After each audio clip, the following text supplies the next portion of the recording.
So imagine a master yogi. Like if I say those words to you, you're immediately picturing, I don't know, linen robes, bare feet on a wooden floor. Right, maybe a serene smile. Yeah, exactly. Total tranquil detachment from the whole concept of material wealth. Now hold that image in your head. Don't let it go. And right next to it, I want you to imagine a ruthless, spreadsheet-obsessed, top 0.1% Wall Street real estate mogul. A guy in a tailored suit. Oh, absolutely. A Yeah. guy who just thrives on the cutthroat, aggressive accumulation of capital. I mean, your brain naturally wants to keep these two people in completely separate universes. Of course, they seem completely contradictory. Right.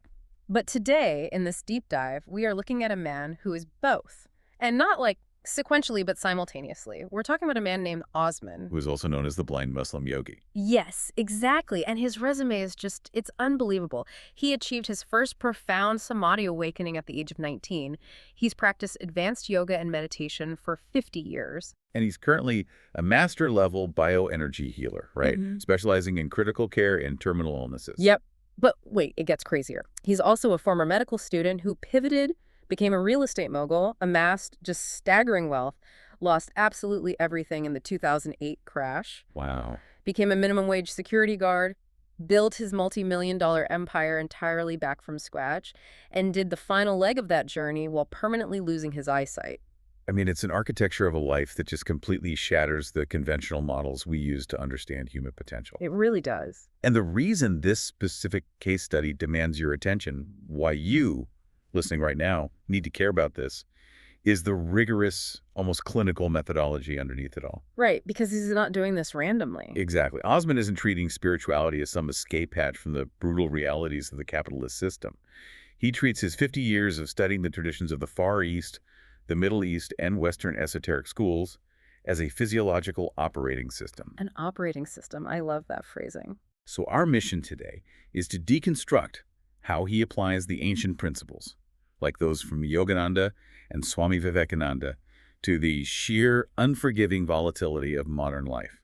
Well, I am fascinated by this contradiction, but I have to stop you immediately because, honestly, my mind is just rejecting the premise. Why so? Because we are socially conditioned to believe that you cannot serve two masters. You're either chasing enlightenment or you're chasing market share. True. We love our clean little boxes. Right. If you are sitting in a boardroom negotiating a multi-million-dollar commercial lease, you have to be aggressive. You need that competitive edge. You do. So how do you maintain the serene, egoless detachment of a spiritual master without getting eaten alive by the sharks in real estate? Or conversely, how do you sustain that cutthroat energy without just completely burning out your spiritual core? You're touching on the exact friction point that defines his entire philosophy. To understand how Osman operates in both arenas, we have to look at how he actively attacks the modern commodification of spirituality. Oh, you mean like the whole manifestation trend? Exactly. If you scroll through social media today, you are bombarded with the law of attraction. It's this idea that your primary tool for wealth generation is just your imagination. The cosmic ordering crowd. Like the people selling master classes on how to manifest a Ferrari just by visualizing it really hard on a vision board. Precisely. And Osman takes an absolute sledgehammer to that entire movement. Wait, really? He's a yogi, but he hates manifestation. He explicitly rejects it. In his teachings, he bluntly states that the universe is not a vending machine. It's certainly not going to place a magic check in your hand simply because you close your eyes and wish for it. That is so refreshing to hear, honestly. He argues that spirituality only assists the individual indirectly. And that word is the linchpin to his entire system. Indirect assistance. Okay, help me translate that into practical biology, because when I hear indirect assistance, I sort of think of a placebo effect.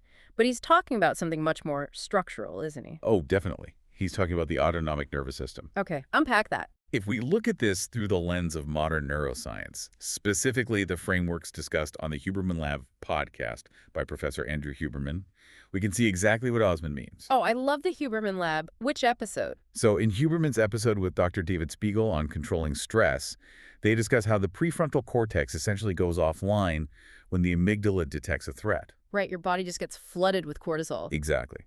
So Osman's 50 years of intensive pranayama, breathwork, and meditation are essentially an elite training protocol for the nervous system. By regulating his sympathetic and parasympathetic responses, He maintains what he calls a superiority in wit. Wait, superiority and wit, that implies a competitive advantage, not just like inner peace. It is the ultimate competitive advantage. I mean, if you listen to The Diary of a CEO with Stephen Bartlett, Great show. specifically the episode featuring neuroscientist Dr. Tara Swart, she talks about how chronic stress literally shrinks the brain networks responsible for complex decision-making. Shrinks them. Wow. Yes. So Osman's spiritual practice isn't giving him the answers to a real estate exam. It's shielding his executive function from the corrosive effects of market panic. That's the indirect assistance. It creates a chilling clarity. You know, that makes the gym analogy we found in his writings suddenly click for me. I was kind of struggling with it earlier. Oh, the furniture analogy. Break that down. Yeah. So he says that if you go to the gym and bench press for an hour every day, the furniture in your living room doesn't magically rearrange itself. Right. The universe isn't redecorating your house to reward you for doing squats. You still have to drive home, grip the heavy sofa with your bare hands, and move it yourself. The heavy lifting is unavoidable. But the crucial difference is that because you subjected your body to the friction of the gym, your muscles are optimized. You're strong enough to lift the couch without snapping your spine. Exactly. The work remains entirely yours, but the instrument performing the work has been structurally upgraded. That is the biological reality of his practice. When a global financial crisis hits, or a deal suddenly collapses, the untrained mind experiences a systemic physiological panic. The fight-or-flight mechanism triggers. And people just lose their minds. Their functional IQ plummets, peripheral vision narrows, and they make catastrophic, emotionally driven decisions. But Osman talks about keeping the command center of the mind, perfectly still. Because his nervous system is so heavily regulated by decades of practice. Right? He can observe the chaos without absorbing it. He spots the structural exit strategies that his panicked competitors simply cannot see through their cortisol fog. So if I can build on that, Yeah. it's not about spirituality giving you a map of the racetrack. It's about upgrading the internal shock absorbers on the car. I like that. You still have to grip the steering wheel and drive 200 miles an hour through the absolute mud and gravel of a brutal economy. The meditation doesn't pave the road for you, No, it doesn't. but those upgraded shock absorbers stop the engine from vibrating itself to pieces when you hit a pothole. A very apt mechanical breakdown of a biological truth. But I need to challenge this worldview a bit. Because Osman is a staunch realist. He openly acknowledges that trust fund babies exist. He does, yeah. He explicitly says that inheriting wealth is easier than winning the lotto, acknowledging that systemic advantage is a very real, tangible force. It absolutely is. Yet, for the rest of society and people he accurately describes as employed and struggling, he seems to completely dismiss the role of luck or external circumstance in achieving success. That's true. He places the burden almost entirely on effort. Right. He places the entire burden of outcome on brute force and internal regulation. So, does this ideology risk falling into survivorship bias? Is he demanding an unfair level of personal responsibility from people who are just trying to survive an economy that's structurally rigged against them? That is the defining tension of extreme self-reliance. Osman isn't denying the system is rigged. By defining the baseline human condition as employed and struggling, he's validating the inherent unfairness of the socioeconomic landscape. But he doesn't dwell on it. No, because his counter-argument is that acknowledging the unfairness does not change your bank account. Oof.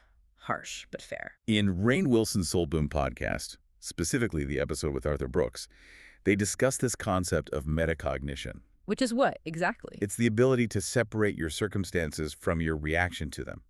Osman believes that dwelling on the unfairness of the system breeds a victim mentality that biologically paralyzes you.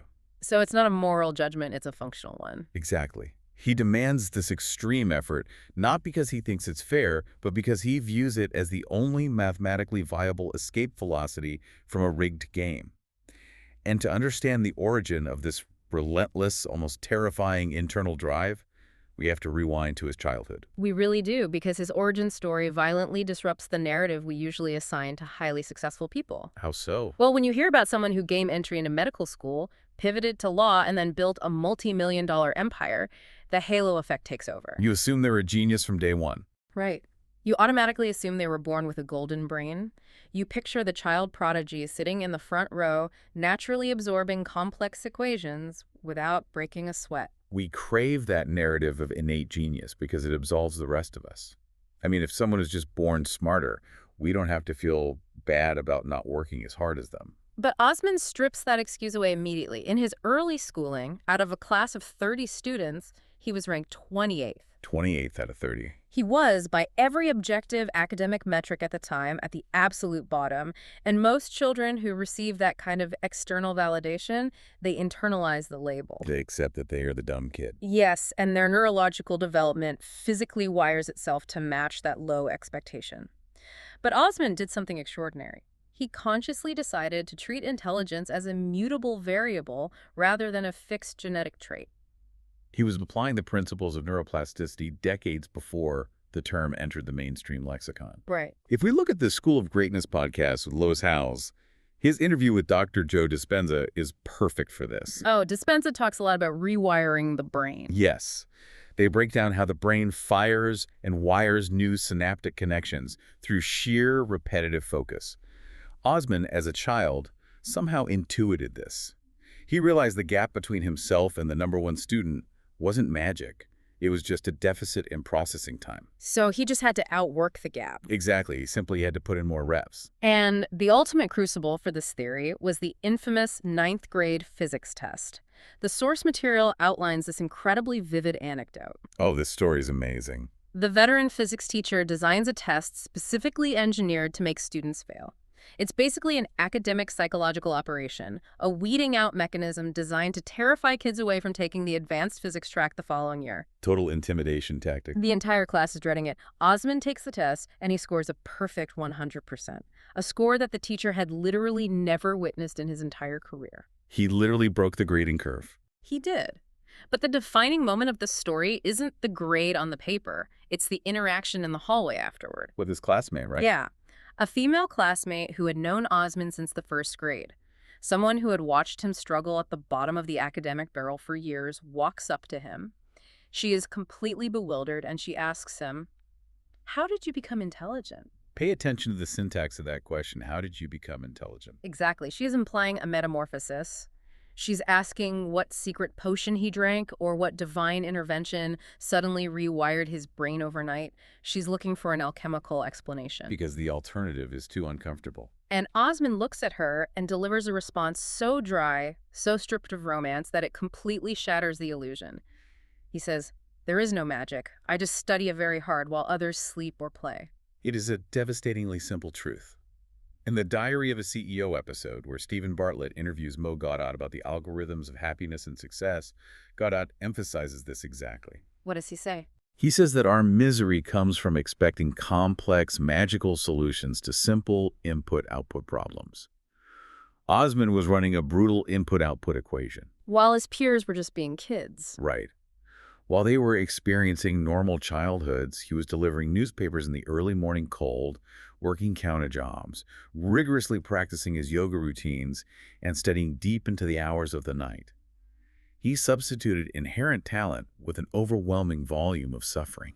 And he applied that exact same input-output equation to the financial barrier of medical school. Passing the entrance exams is only half the battle when you have zero financial backing, and I mean absolute zero. And we need to set the scene here because this takes place in the pre-internet era. Yeah, there are no GoFundMe campaigns, there are no digital scholarship portals where you can click a button and send your application to 50 universities simultaneously. The physical friction of achieving anything in that era was immensely higher. He had to rely purely on manual labor. He spent months cutting grass, climbing up on houses and painting roofs in the blistering, suffocating heat, just to save what he ironically referred to as a small fortune. Which was basically nothing. Right.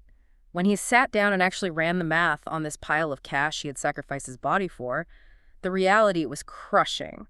The money covered exactly 1 month's rent. That's heartbreaking. And whatever was left over could either be used to buy groceries or it could be used to buy a massive roll of postage stamps. A fundamental divergence point of his life right there. He chooses the stamps over the food. He actively starves his present biological needs to feed a hypothetical future. I mean, it just blows my mind that he literally chews stamps over eating. It's wild. He takes those stamps, walks to the physical library, and pulls down these massive, heavy, dust-covered corporate directories. These aren't lists of medical scholarships. These are just random, massive corporations. He's just grasping at straws. He has no connections, no inside introductions. He just sits there and hand copies the physical addresses of these companies, line by agonizing line, and writes thousands of desperate cold call letters begging for tuition money. Let's analyze the mechanics of this through Tony Robbins' core philosophy. I know this one. It's frequently discussed on Lewis Howes' School of Greatness. Tony says it's not a lack of resources, it's a lack of resourcefulness. Osman lacked the resource of capital, but he possessed a terrifying level of resourcefulness. He essentially turned his own survival into a high-volume, brute force sales funnel. Based purely on the law of large numbers. You send 10 letters, you might get 10 rejections. If you handwrite and mail 10,000 letters while ignoring your physical hunger, the mathematical probability alters. He forced the universe to yield to a statistical inevitability. He literally manifested a fully funded medical education, but not by closing his eyes, by bleeding onto the page. Exactly. The effort was immense. It is an awe-inspiring story, but it forces me to ask a very uncomfortable question. We love the Hollywood montage, right? Oh, we love it. The rocky music playing. We love the romanticized sequence where the hero studies hard for 2 minutes of screen time to upbeat music and then achieves their dream. But Osman is telling us that the reality is just unglamorous, agonizing, deeply lonely suffering. It's not cinematic at all. So I have to ask you, is this methodology actually scalable for a normal human being? Or does executing this require a baseline of stubbornness that borders on clinical obsession?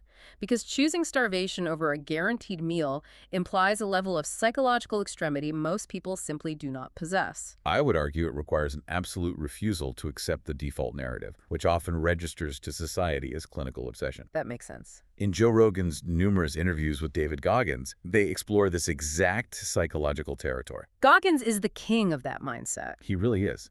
Goggins talks about callousing the mind through deliberate, sustained suffering, because the default state of the human brain is to seek the path of least resistance. To stay comfortable. Exactly. For the average person, the default outcome of having no money and no connections is failure. Osman's approach is scalable, but only if you are willing to completely abandon the biological imperative for comfort. It's dangerous. It is dangerous. And we see exactly how dangerous that abandonment can be when we follow his timeline forward. Because after deploying superhuman effort to get his medical education funded, he attends medical school for 3 years. And then he makes a decision that defies all conventional logic. He quits. He quits. He fights tooth and nail, starves himself for the stamps, gets into the program, spends 3 years immersed in the anatomy and physiology that would later inform his bioenergy healing, looks at the day-to-day reality of the medical profession, and just decides to walk away. It's a massive pivot. He pivots to a legal apprenticeship. And then, in perhaps the most jarring plot twist yet, right before his first daughter is born, he abandons the legal field to launch his own real estate business. Which leads us to a piece of advice in the source material that completely contradicts the zeitgeist of our current culture. He issues a massive, highly controversial warning about entrepreneurship. He explicitly tells the listener, do not become an entrepreneur just because you cannot find a job. He quotes the author Eric Parker saying, "Perish the thought," which flies in the face of everything we're taught today. It really does. Every social media influencer, every self-proclaimed business guru tells us that the 9-to-5 job is a toxic prison, that you're a wage slave building someone else's dream, and that true freedom can only be found in the hustle of self-employment. Osman is exposing the romanticized lie of the gig economy. To understand his warning, we can look at the Mel Robbins podcast. I listen to her all the time. Specifically when she discusses the harsh realities of quitting the 9-to-5 with guests like Amy Porterfield. The corporate job is heavily demonized online, but what Osman highlights is the invisible, vital infrastructure it provides. The safety nets we don't even see. Exactly. When you're an employee at a firm, you don't realize how much you're being shielded. The HR department exists, the marketing budget is funded, the legal team mitigates risk, and the client acquisition pipeline is already flowing. You are a specialized gear turning comfortably inside a massive, heavily armored engine. But when you declare yourself an entrepreneur, You are no longer just the gear. You are the engine block. You are the combustible fuel. You are the mechanic trying to fix it while it runs, and you are the metal taking the impact of the road. you are the entire machine. And Osman became that machine at the exact moment his first daughter was born.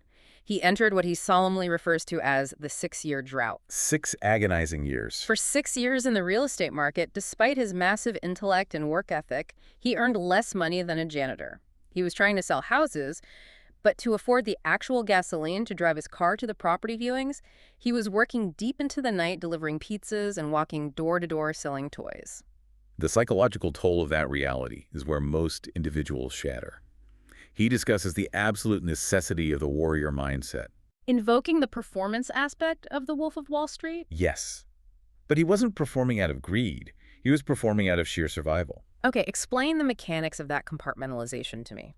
Because he's talking about putting on the tailored suit, standing in front of a wealthy client, and projecting total, unwavering dominance to negotiate a $500,000 real estate deal. Right. The performance of success. But internally, he knows his friends are disrespecting him for his failures. His home life is fractured due to the suffocating financial strain. He's terrified about how he's going to buy food for his newborn child. It's unimaginable pressure. But he knows that if the client smells even a drop of that fear, the deal is dead. As he profoundly puts it, desperation repels success. So how does the human brain maintain that facade without experiencing a total psychological collapse? This is exactly where we must return to his foundational spiritual practices. How so? How does he avoid the collapse? He doesn't rely on willpower. Willpower depletes. He relies on his yogic protocols. In Buddha, at the gas pump. Oh, Rick Archer's show? Yes. Rick Archer frequently interviews spiritual teachers like Swami Sarvapriyananda about the concept of Advaita Vedanta. The non-dual reality. Exactly. A core tenet is separating the observing consciousness from the physical and emotional phenomena of the body. Osman had trained his mind to become the silent observer. So he's watching himself experience the panic. Right. While his physical body was experiencing the cortisol spike of impending bankruptcy, and his mind was calculating the terror of a starving child, his localized consciousness remained anchored in the breath. He could observe the panic without identifying with it. He separated his internal terror from his external execution. It is a highly advanced, almost clinical application of ancient meditation techniques to survive modern capitalism. The ultimate irony of his journey really strikes me here. We're sold this idea that entrepreneurship is freedom, but the corporate prison he warned us not to leave prematurely actually comes with central heating, running water, and a guaranteed meal every second Friday. That's the reality nobody talks about on Instagram. The freedom of entrepreneurship that Osman experienced for 6 years was a barren, scorching desert where he was dying of thirst. He had to dig his own well with his bare, bleeding hands, all while smiling broadly and pretending he wasn't thirsty so that a passing client might buy a bucket of his sand. It's a brutal reality. But eventually, the sheer volume of his effort, that nonstop mechanical input-output equation, cracked the bedrock. The well hit water. The 6-year drought ended. His business infrastructure scaled, and the floodgates of capital violently burst open. They didn't just open, they overflowed. He ascended to the absolute peak of the mountain. We are talking about top 0.1% global wealth. The highest echelon. He was purchasing vast properties entirely in cash. He was driving luxury cars that cost more than the average person makes in a decade. He had definitively conquered the capitalist game that had tortured him for so long. He won. But then, as if the universe demanded a test of his ultimate spiritual detachment, the great equalizer arrived. The 2008 global financial crisis. Yep. A systemic macroeconomic collapse that did not care how hard he had worked, how much sleep he had sacrificed, or how deeply he meditated. It wiped him out completely. Everything he had spent decades agonizing to build, the real estate portfolio, the fleet of cars, the immense cash liquidity, it all just evaporated into thin air. He was forced to return to his home country with 0 assets. Absolute 0. We need to pause here and analyze the psychological phenomenon of ego death. Because it's different from just starting out poor, right? Well, vastly different. Right. In the School of Greatness, Lewis Howes frequently discusses identity loss with high-performance athletes who suffer career-ending injuries. Oh, when they lose the thing that defines them. Exactly. Going from having $0 to becoming a millionaire requires massive effort, but there is a forward momentum. Going from being a millionaire back down to 0 is infinitely more dangerous psychologically. Why is that? Because you retain the memory of the mountaintop. The psychological friction between your current reality of poverty and your deeply entrenched identity as a wealthy, successful mogul destroys people. They can't let go of who they were. They cling desperately to the ghost of their past success. They become paralyzed by pride, refusing to take work that they deem beneath them. But Osman does the unthinkable. He just lets the ego die. He doesn't wallow. He doesn't complain about the unfairness of the macroeconomic policies that caused the crash. It adapts immediately. He takes a minimum wage job as a security guard. I want you to really visualize this listening to this right now. A man who used to own the buildings is now physically standing in the cold at a security gate. It's a staggering visual. He is pressing a plastic button to lift the barrier for the exact same class of wealthy, elite people he used to negotiate with. The level of humility required to physically serve the class you just fell out of is staggering. It would crush an ego-driven man. Yeah.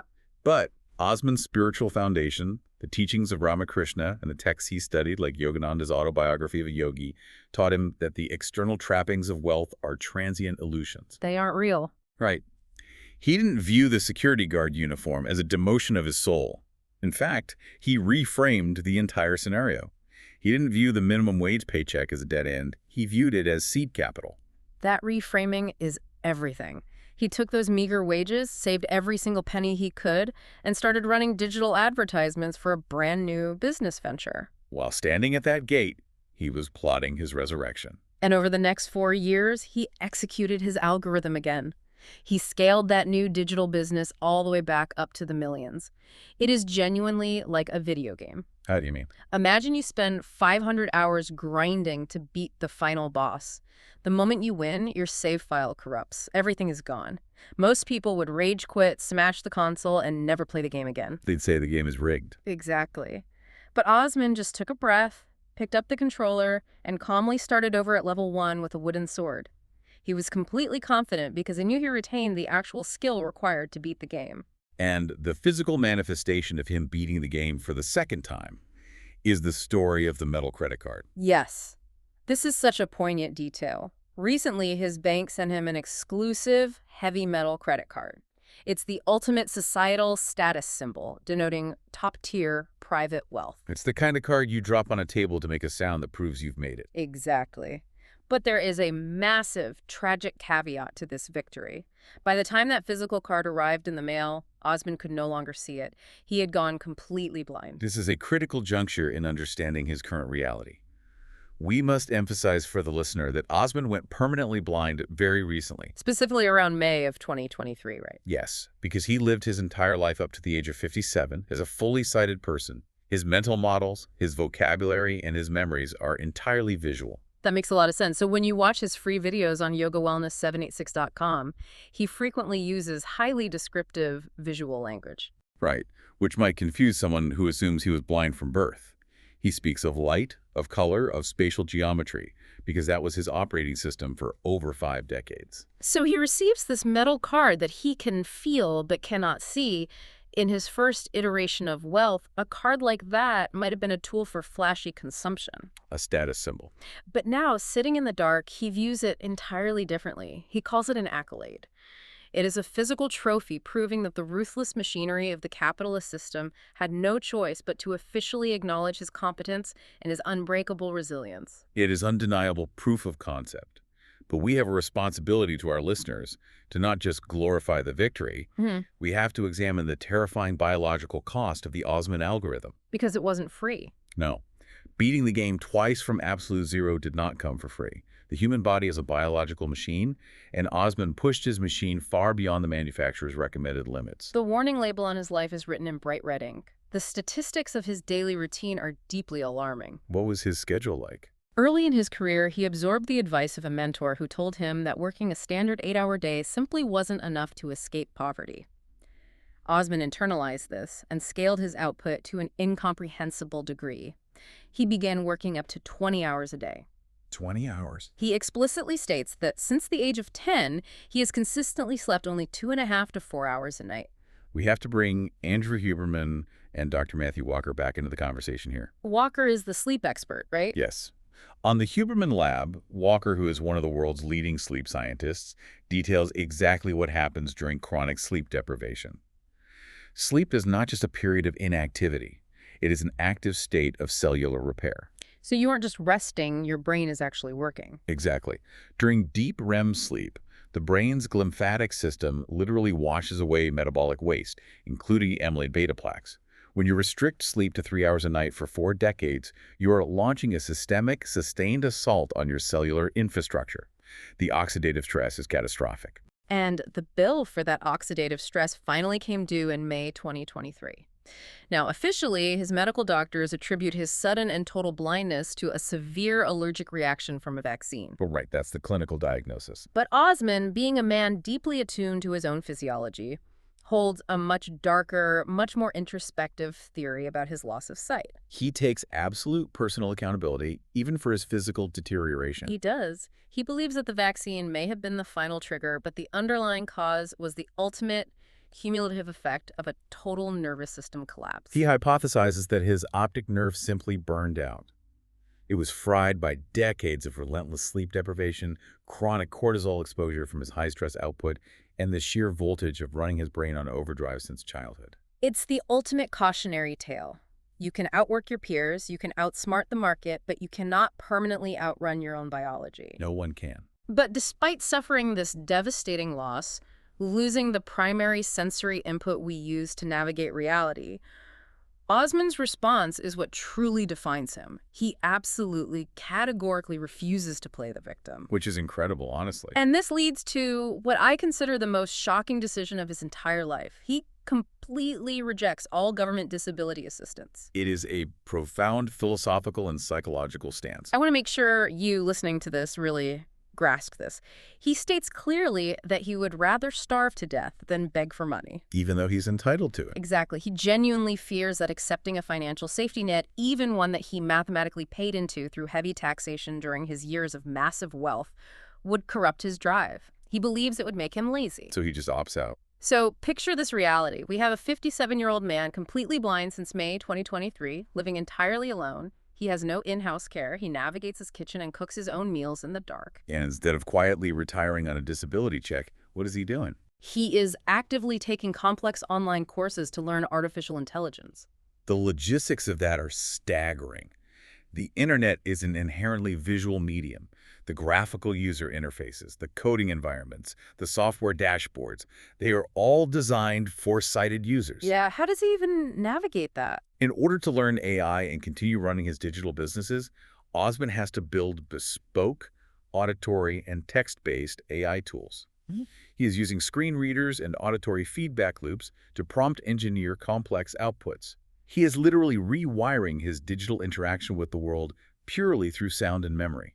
I mean, I have to push back on his philosophy here, and I push back hard. I am visibly shocked by his refusal of the disability money. I think there is a fundamental, dangerous difference between sovereign agency and outright self-punishment. Where do you draw the line? If you have paid millions in taxes into a societal infrastructure your entire adult life, and you suffer a catastrophic life-altering loss of your sight, that disability money is not charity. It's an insurance policy executing its design function. That's a very logical way to look at it. So by refusing it just to keep the hunger, is Osman proving his ultimate unbreakable resilience, or has he simply become psychologically addicted to the struggle itself? Has the friction become his comfort zone? That is a brilliant psychological question. To answer it, we have to look at the concept of identity preservation. In The Diary of a CEO, Stephen Bartlett often explores how high achievers anchor their self-worth. Okay. For Osman, his entire internal architecture, the very core of his identity, is predicated on extreme, unyielding self-reliance. If he accepts the disability check, he has to mentally accept the societal label of disabled. Oh, he'd have to concede that he requires saving. Exactly. And that concession would violate his core operating system more violently than the loss of his sight did. The struggle isn't an addiction. It is the necessary friction that keeps his mind razor sharp. He generates this intense energy because he channels it into his true vocation, the culmination of his 50 years of practice. Exactly.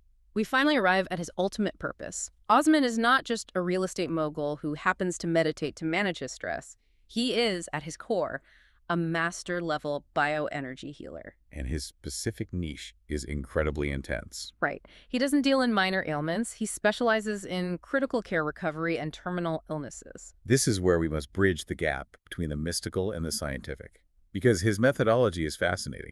He isn't engaging in vague, ungrounded mysticism. He grounds it in science. He takes the rigorous, empirical knowledge of human anatomy and physiology that he acquired during his time in medical school, and he fuses it with 50 years of studying deep traditions.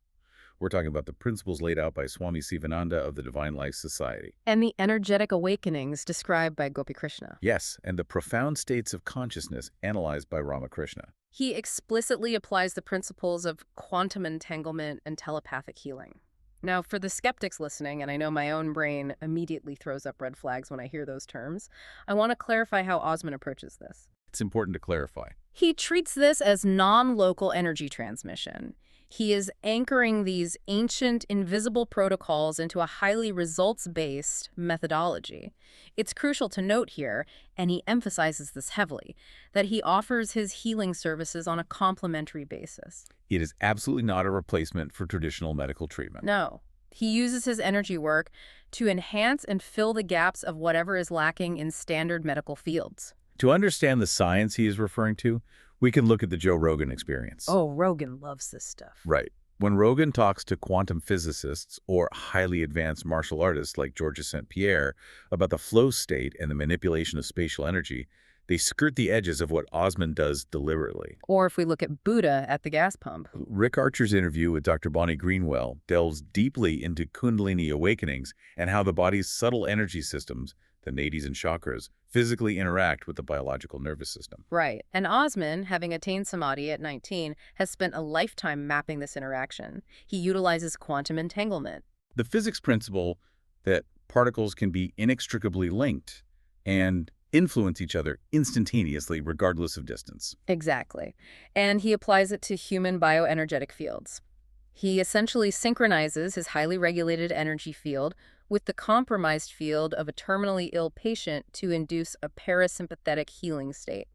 Because of his highly documented 50-year success rate and the sheer depth of his study, his consultation fees for this specific energy healing are at an absolute premium. They are not inexpensive. No, they aren't. But when the deep dive explained exactly why it's a premium price, my jaw dropped. It fundamentally changed how I view his service. Why is that? If you hire Osman for a consultation, he doesn't just log onto a Zoom call for an hour and wave his hands. He spends a minimum of 8 to 10 hours every single day doing what he calls sharpening the sword. 8 to 10 hours. Let's unpack the biological reality of that. It's wild. We are talking about nearly half a day of intense pranayama, deep meditation, and energetic regulation. In his earlier years, he practiced up to 18 hours a day. Currently, it's 8 to 10. Just to prepare. He does this to ensure that his own biological battery, his own energetic field, is completely overflowing with vitality before he ever dares to interact with the compromised, fragile energy field of a terminally ill patient. So when you pay for his services, you aren't paying for an hour of his time on a Tuesday. No. You're paying for the 10 hours of grueling, unseen preparation that morning and the 50 years of accumulated, agonizing mastery that allows him to transmit that energy without draining himself. And this brings us perfectly back to his foundational metaphor, the captain of the ship. Oh, right. Which mirrors concepts discussed by Jocko Willink or by Robin Sharma on the Mel Robbins podcast regarding extreme leadership. If a massive, life-threatening storm hits the ocean and the captain of the ship panics. The crew senses the panic, the ship loses direction, it capsizes, and everyone drowns. Right. Osman's ultimate value proposition, whether he was navigating a collapsing real estate market in 2007 or navigating the terrifying reality of a patient's terminal illness in 2026, is his ability to maintain absolute, unwavering, sovereign calm at the dead center of the chaos. His life motto is intensely binary. Achieve the goal or die trying. It makes me wonder about the dynamics of trust in his practice.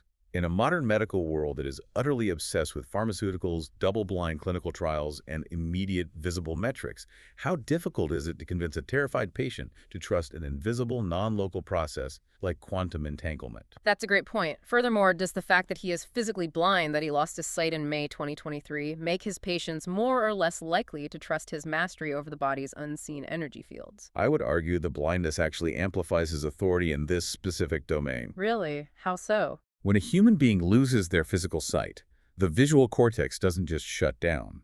The brain aggressively rewires itself to hypercompensate through the other senses. His intuitive perception, his sensitivity to auditory microexpressions, and his attunement to energetic shifts are magnified. He is no longer distracted by the chaotic visual noise of the physical world. Exactly. When he connects with a patient, he is completely immersively dialed into their energetic frequency in a way a sighted person simply cannot achieve. That is a deeply powerful reframe. So, as we attempt to synthesize this incredibly dense, exhausting, and inspiring journey, the ultimate takeaway for you listening is clearly not to emulate his sleep schedule. Definitely not. Do not sleep 3 hours a night and work until your optic nerves fail. The true takeaway is the absolute refusal to ever, under any circumstances, outsource your sovereign agency. Exactly. The core lesson is to never blame the macroeconomic system, never blame your family circumstances, and never sit around waiting for the universe to manifest a magic check on your vision board. You have to be willing to starve for the postage stamps. To drive that ultimate point home, we have to share one final profound data point from the source material. It perfectly encapsulates his current mindset. The YouTube channel. Yes, remember, Osman is 57, blind since May 2023, living alone and learning AI. Recently, he decided that his mission is to encourage as many people as possible into a scientific, results-based approach to ancient yoga. He wants to simplify complex protocols to help society improve their health, peace of mind, and finances. So he decided to build a YouTube channel to offer this extensive knowledge entirely for free.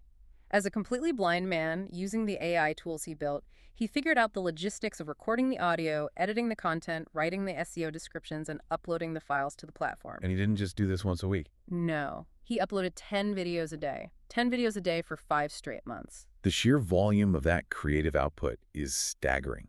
There are fully sighted content creators with entire production teams and financial backing who burn out trying to maintain a fraction of that schedule. Absolutely. For a blind man working alone in the dark, it is a monumental feat of logistical execution. And after 5 months of that relentless, grueling daily grind, what was the grand result? 28 subscribers. 28. For almost anyone else on the planet, gaining 28 subscribers after uploading over 1,500 videos would be considered a crushing, humiliating defeat. It would be a permanent blow to their ego. They would blame the YouTube algorithm. They would complain that the market is saturated. They would say society doesn't appreciate real wisdom, and they would quit immediately. But Osman looks at those 28 subscribers and calls it a massive, undeniable success. And why is that? Because he fundamentally separates his execution from external validation. In the Ranveer show, when Ranveer Alabadia speaks with monks like Gargopal Das, they discuss detaching from the fruits of your labor. Osman executed the plan he set for himself. He showed up every single day and did exactly the work he promised himself he would do. For him, the resilience, the discipline, the sheer fact that he forced his body and mind to produce the content that is the victory. The subscriber count is just neutral data. It's just delayed feedback. The numbers do not validate his worth. His daily, unbroken discipline validates his worth. That is the ultimate sovereign mindset. He has successfully insulated his ego from the applause of the crowd. If you are listening to this and you want to experience this highly scientific, simplified approach to spirituality yourself, I cannot recommend his work highly enough. He offers a free 5-minute yoga and meditation program that you must absolutely check out. Where can they find that? You can download it directly from his website at yogawellness786.com. He also has a massive archive of free, detailed advice on his YouTube channel, holding nothing back. Everything you need to revive these ancient sciences for your modern life is right there for free. And for those seeking the premium one-on-one bioenergy healing we discussed, or access to his Patreon for live daily video lessons and group sessions, all of that contact information is also available at yogawellness786.com. Which leaves us with a final provocative thought to chew on as we close out. If a 57-year-old man, completely blind since May 2023, living entirely alone, can actively refuse charity, teach himself artificial intelligence through sound, claw his way back to the top 1% of global earners for a second time, and still consider 28 YouTube subscribers a massive personal victory just because he maintained his daily grind. What is your excuse for not starting that thing you're deeply afraid of today? It really dismantles every excuse we hold on to, doesn't it? You go through life thinking you need to fit neatly into one of those little tidy boxes we talked about at the start. The peaceful, detached yogi or the stressed-out, aggressive CEO. But Osman proves that the boxes are an illusion designed for cognitive comfort. You can forge the spiritual shock absorbers of a monk deeply rooted in 50 years of practice and use them to drive the race car of your ambitions straight through the mud of reality. Thanks for taking this deep dive with us. We'll see you in the next one.